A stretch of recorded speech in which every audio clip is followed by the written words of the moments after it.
Bring in two of our more famous pro-Israel activists, the star of Netflix Skin Decision, Before and After, Dr. Sheila Nazarian, and comedian Zach Sage Fox. Thank you both for coming on. I know, Zach, you went out and you did some homework. You did some man on the street stuff for us. You talked to some college students. I want to play a little bit of that, and then I'll get your take on this. Watch. Which river, which sea? The Sea of... So you don't know that. What does Hamás say their #1 goal is according to their charter? They just wanted to free Palestine. It's to murder all Jews around the world. What does Intifada revolution mean? I don't know what that means. But you've chanted it? Yeah. I mean, we've done the same thing. You talk about instructive. We've done the same thing. They don't know what they're talking about. And it really is kind of eye-opening, Zach. Yeah, 100%. We called the video Gaza Graduation, and it got around 15 million views over the weekend. And I really think it resonated with people because you can see that, you know, essentially jihad at these college campuses has become like a club, right? Like, these kids don't really know what they're talking about, and they're pretty much just going for the free vegan pizza and, you know, essentially becoming terrorists by trend. You know, this is just stuff they're seeing on TikTok. And unfortunately, we know TikTok suppresses this type of stuff. Just for example, this got about 12.5 million views on my Instagram. On TikTok, it got 12.5 thousand. 1,200. Wow. That's it.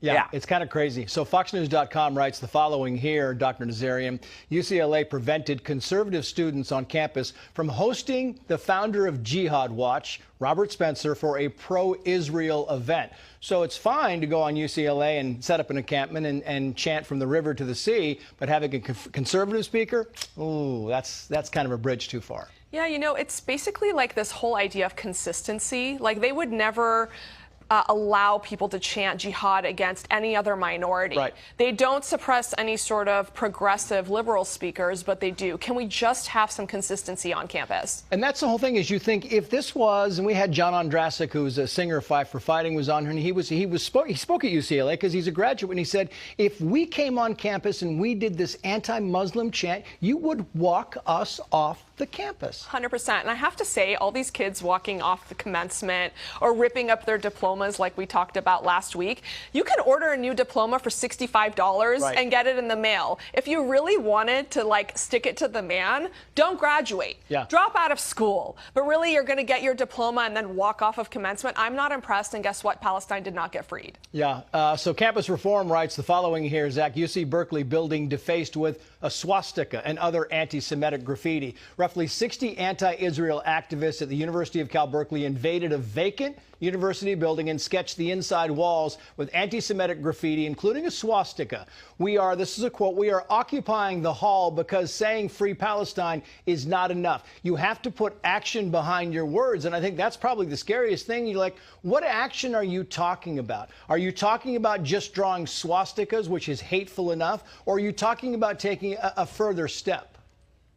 Yeah, 100%. I mean, the truth is that this is exactly what Hamás wants. I mean, they're calling this a genocide because it's the biggest knife stab to the Jews that they could possibly do, because the Jews went through the biggest genocide in human history. And so they've just distorted the facts completely. They're trying to make it look like Hamás and the Israelis look like they're the same. But Hamás chops off babies' heads. The only times Jews chop off a baby's head is in a circumcision. We're not the same.